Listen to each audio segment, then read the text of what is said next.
For the second year in a row, Penn State has opened up the season with a big win over West Virginia. There's a lot to break down with three new coordinators making their debuts for the Nittany Lions. You're watching Nittany Nation Overtime.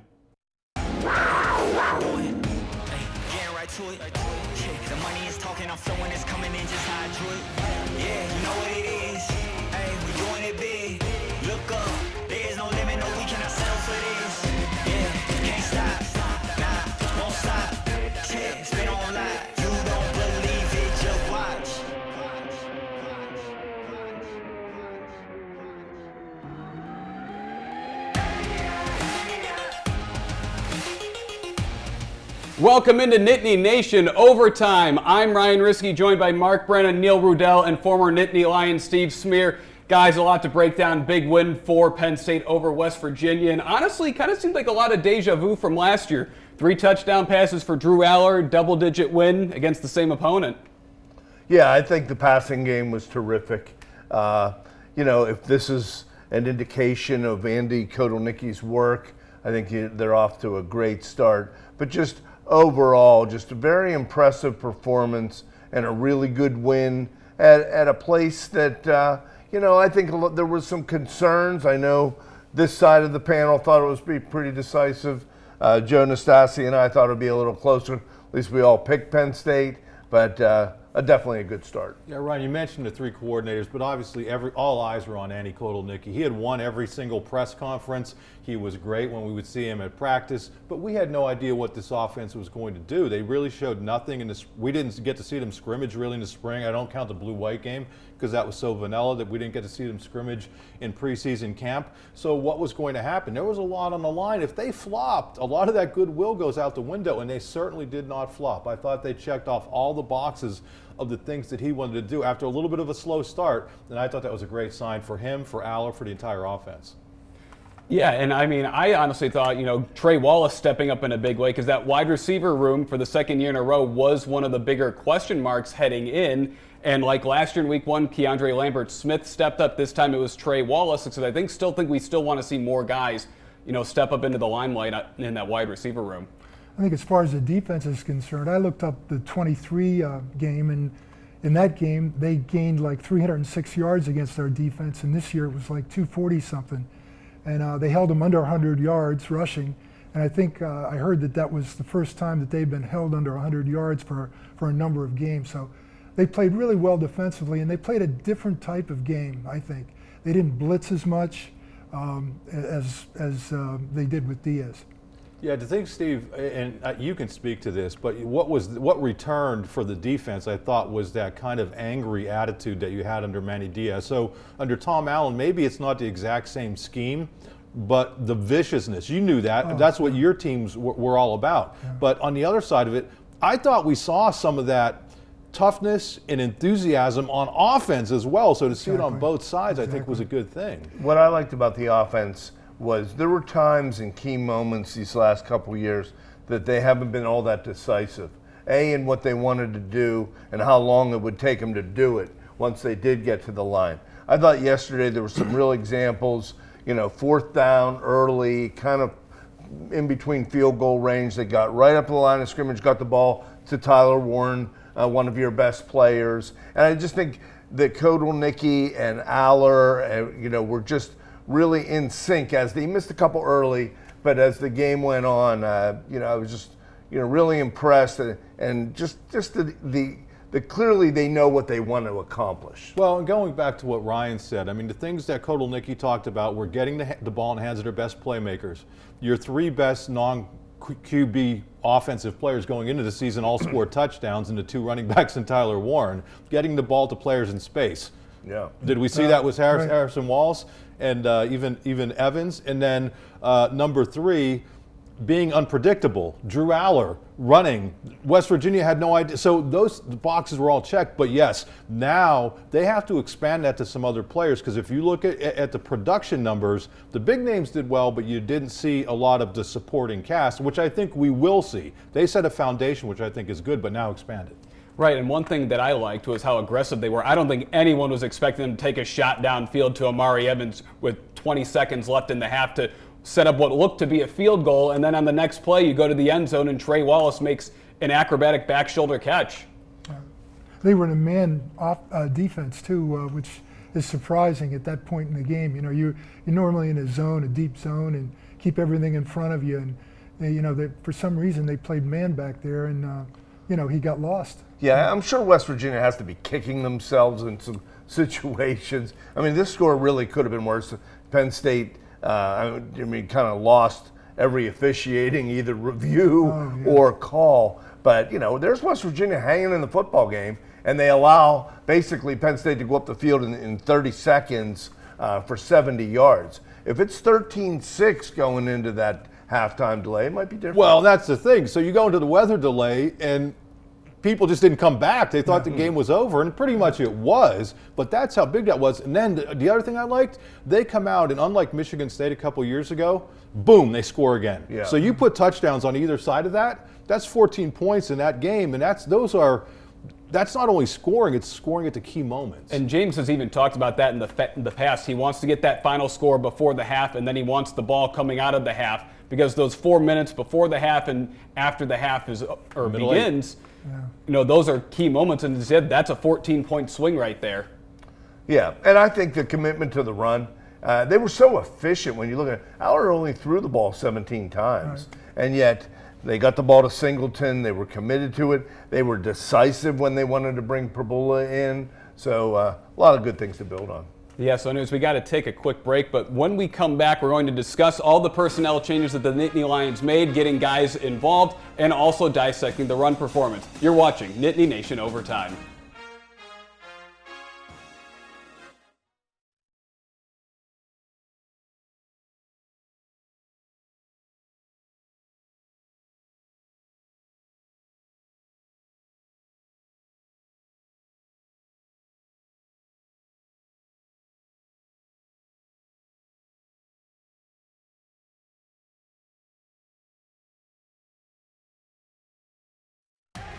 You're watching Nittany Nation Overtime.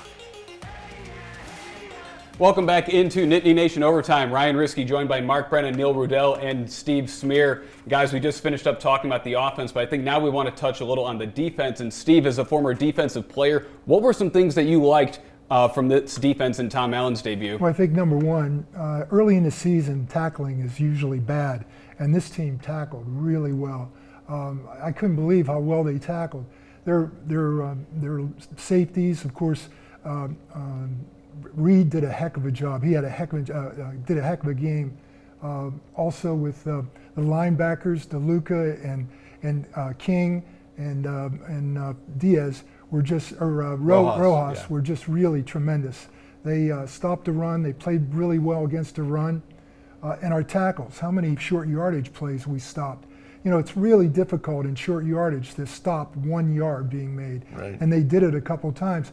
On the one drive where they scored in the first or second quarter, they had to make two tremendous catches. Fox caught one, and the tight end caught one. On the second, and they scored 3 points. On the second one, we actually stopped them. Fourth down, we stopped them, and they got an opportunity to kick a field goal. Right, you had replay officials. Yeah. Said that they got there, even though it didn't even look like he broke the line of scrimmage. Steve, you know what I loved was the depth of the defensive line. It's a hot day. In the first quarter, you have Alonzo Ford in there. We didn't even see Beeman, who's a former starter at tackle, until the second quarter. They're rotating Amin Vanover in there. Smith Vilbert comes in. Smith Vilbert had a tremendous, I don't know if you, he beat that tackle and hit the quarterback. It was a really great move on his part. It was but they committed to that. They committed to that in the first quarter. So when you're seeing plays being made later in the game, that's Steve, you could speak to that. Being fresh as a D lineman late in the game when you're going against those guys? Yeah, I mean, the opportunities are for everybody in there that comes in. They get an opportunity to play and make a play, and they're doing that. He's got so much, so many people to rotate in that everybody's getting a chance to get some. So did Izzard start? He was in there the first series. No, he did not start. Right, so he was another guy. Yeah, it was Devon J. Thomas and Zane Durant. Right. So, and then, I mean, you look at a guy like Vilbert, I mean, man, he did not play in a regular season game since 2001 for a variety of reasons, medical and then some other things. And he's a guy, though, Mark. 3 sacks in the Outback Bowl, and we thought we were going to be seeing him, and we haven't seen him since. That's the one time we've seen him, but the stick-to-itiveness of this guy. He's got his degree. He decided to stick with it. If you look at him at 6'7", 290 pounds, he has an opportunity at that next level. So now all of a sudden, you have a COVID year guy who's looking at this as his one shot to get into the NFL. There's a little bit of motivation there. Yeah. Somebody, it might have been you, predicted him to have a breakout season here. Well, but some people did. That Who move, was it? You? that move that he made on the tackle was incredible. It was a really good, defensive end move. Yeah, and I liked how the secondary kept things in front of him. The quarterback's pretty good. I thought West Virginia, again. That kid's tough. The receivers let him down at times. But I think they're going to be pretty good in the Big 12. Interesting that they started with 3 safeties, which I think you're going to see more and more of with that line position. And I think if you look at the snap counts, Jalen Reed, I think he played 51 snaps or 50. I think he missed a snap or 2 because he got dinged up a little bit. But I think almost 2/3 of his snaps were in the box. So you have a guy out there who's running around. I mean, like when he tracked Green down after the bad snap, I mean, he is like a guided missile. Yeah. And he can do that, and he can also drop back in coverage. You mentioned him, Steve. What a heck of a player. Yeah, I thought he had the best game of all the safeties. And in fact, I thought he was the #1 defensive player on the field. But we also got really good linebacker play. Yeah. I mean, King had a number of tackles. DeLuca made a big play on a short yardage play. Yeah. And Rojas was, he's a player. Yeah, for his first start, he's going to get better and better and better. That's the guy who came to Penn State at 210 pounds, and now he's pushing 250. Yeah, so it's crazy. And right now we're really seeing the amount of depth that they have after graduating a plethora of players to the NFL. They're just able to rotate guys in and out, as we mentioned, keeping guys fresh late in games. Yeah. You know what I'd be interested, I couldn't tell. I don't know how many times they played with just 2 linebackers and how many times they played with 3. But if they played with 2, they really held up well against the run. And I didn't get a chance to really hone in on that. But because in talking to some people, everybody was kind of concerned. Are they going to be able to play with just two linebackers? And if they did, Well, I think Reed lets you do that. That's what I think one of the keys is. One area of concern, though, is Tamir Robinson was bumped up. I think he's a guy they were looking at as being in that linebacker rotation, so you can keep guys fresh. So let's see what his situation is. He got banged up on special teams. We didn't see him. Otherwise, we pretty much only saw the guys you talk about and Tyler Elsdon. Elsdon came in. I thought he did some good job. He didn't hurt us. He didn't hurt us. Yeah, they kind of put him in short yardage, and he stuck his nose in there. Yeah. Right, and going back to the short yardage, even like the touchdown that West Virginia scored didn't even look like the guy crossed the line. He didn't. Exactly. They could have been limited to 3 points. Yeah. Right. Were it not for the officials, the Big 12 crew also. Yeah, you talk about the linesman and the replay guy. What were they doing? It was unbelievable. The people on TV are saying, hey, he didn't make it, and they're watching the film, and I don't know what they're seeing. Right, and I think, even if you're like James Franklin, you can chalk that up as, you did get the stop there when you're kind of looking at things. Yeah, that's great, but fortunately for Penn State, it wasn't a super tight game. The call that really bothered me was the targeting on Singleton. How do you wave that off? I just don't even comprehend that. Listen, I get officials making mistakes, but this is the safety of both kids. That linebacker could have been injured on that too. How does that called and then you wave it off? I don't get it. Yeah, I completely agree. And speaking of Singleton, he had a big game with 114 yards on the ground, and we're going to get to that. But right now we have to take a quick break. You're watching Nittany Nation Overtime.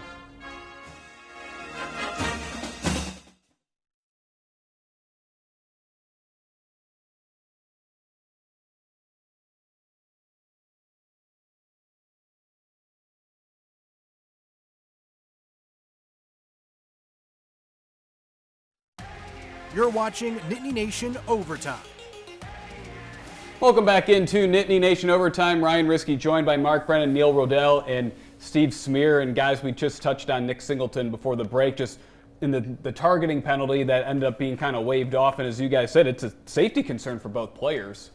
Yeah, you just can't do that. Fortunately, Nick was fine, and fortunately for Nick, since the end of last season, he's been fine. Since the coordinator change, he's been like a different running back. In 2 of the last 4 games, he's rushed for over 100 yards. He didn't hit 100 yards up until the point where the coordinator change took place. So clearly they're figuring it out that there are different ways to do things with him, and I think they're doing a good job. And I also think the fact that they did work down the field a little bit, open things up for the running backs. Katron Allen actually had more carries in that game than Nick Singleton didn't did. gain a lot of yards. He did have a good play on But you're going to see that, I think. I think you're going to see on them the flip-flopping. touchdown. But I liked how they were committed to getting Singleton to the edge and into space, and that was good. And I put a little more stock in this game than I know we talked about the success that offense had late in the last couple games last year. But you were talking about Rutgers and Michigan State. Right, but he wasn't getting there against the lesser teams on the schedule last year, Neil. Because remember, there were 3 games last year. Penn State was playing the team who was the worst rushing defense in the Big Ten, and they struggled to run the ball. Yeah. So, I mean, and one thing that I did like with Singleton, as you said, it looked like they started to use him the way they might have a couple of years ago when he was the Big Ten Freshman of the Year. He had 2 carries for more than 40 yards, the long touchdown. And last year, his long carry was only 24 yards. Right. Yeah, he looked like he had a little bit of an extra gear like he had his freshman year. Yeah, and that's a guy who's pushing 230 pounds. I mean, it's hard to. He and Katron are both big backs. And what about the big plays? We had 4. In the game we had 7 all year. Yep, last they had year, so. 4 plays of 40 or more yards, and so it was a completely different looking offense. Hey, we probably ought to hit on how they handled the weather delay, which is frustrating for everybody. And they clearly learned something from the experience at Michigan State 5 years ago already. Yeah, Neil was frustrated. Sure I was. He went back to the buffet like 6 different times. I started writing. Nothing was going to change. I was upset because I was taping it, and it went over the time. So then I couldn't tape it, that upset me. But in all seriousness, one of the things that I've always said about James Franklin is he's such a creature of habit, and I think that works to their strength in so many instances. It's why they rarely have letdowns against teams that they're supposed to beat. It may be a close game, but there are also episodes like during COVID when they didn't adapt, when they were taken out of their structure, or like the Michigan State game in 2017 where they didn't adapt. What did he do? He learned from that. They kept all of that in their back pocket for the last 7 years, and they knew exactly how to handle it when it went down this time. Right, and especially being on the road, James said after the game, like the away facilities are generally a lot smaller and tougher to navigate through. Yeah, and they also said that they knew it was a possibility, it had been forecast. So, hey. But you have to take into, when we talk about Tom Allen not having to worry about all the different things, that's the stuff as a head coach that you have to worry about. And it was bad against Michigan State way back then, but they learned from it and succeeded. And I think just, again, I'll just say the fact that you score before and after that is just massive. Yeah, no, I agree. And I think kind of one of the things to look at is just kind of the way that, even though they had the weather delay, they were still able to score after, because James, his thing is scoring after the break anyways, and they were able to go with that long touchdown run to Singleton. And kind of one more thing I'd like to touch on is the use of Bo Pribula. Yeah. Just like James said, and Andy Nittany said, we want our best players on the field, and they were mixing and matching packages, having Bo run. One play we saw Drew line up as a wide receiver. How hard is that to defend a running quarterback? Well, I think the options are the guy can break your containment. You've got to keep containment. Somebody has him. Somebody has the dive man. Somebody has the pitch man. It's difficult, and a lot of times what will happen is that the defensive end will come down, the line and the quarterback will go around him. Nobody to tackle him, and he's for 10, 15, 20 yards. Did you see anything that you didn't like? I would like to see Allen be able to get more involved. No, he had plenty of carries. It's just they weren't able to get him going on the ground. He did have a nice play on the touchdown reception. You mean on offense or anywhere? Did you see anything? Yeah, it's the third segment here. Yeah, I thought way too many penalties on defense in the second half. It looked to me as if Abdul Carter, as Ed DeChelles used to say, was looking to put 10 pounds of potatoes into a 5-pound bag. He was Eddie D reference. He was a little bit over enthusiastic. He's going to be fine. Yeah. But he looked like he was trying too hard. But the penalties, that really. I mean, it wasn't going to be a game anyway, but that's the only reason that I think West Virginia did anything. And I agree. I mean, there were 4 times they lined up off sides that were called. I know they gave him a shot late in the game, which I thought was good, but Zahedek missed from 46, and he's got to make the next one or two. I hope they stick with him. Last year they went away from him. That kid has all the talent in the world, but the fact of the matter is he's 0 of 3 all of them against West Virginia. Virginia. But I think you have a couple games here. Yeah. He's a scholarship player. I don't think you could give up. Give him another couple games, and maybe he gets into that groove. And if not, you're going to have to look in a different direction. Yeah, unfortunately, guys, there was a lot to like from this game. So with that, we're going to go to our final break. And when we come back, we crown our Nitwit of the Week.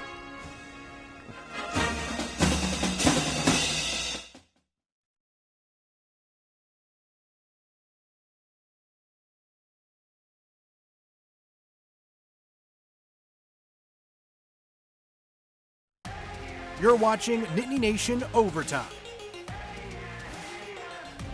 Oh, and look at that. The host has gone 1-0.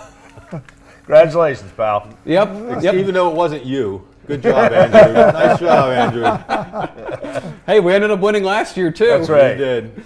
We did. So I guess that means I have to go first for Bowling Green. I'm going to say Penn State wins 45-10. I think we see some more players get involved in the offense, specifically wide receivers besides Trey Wallace.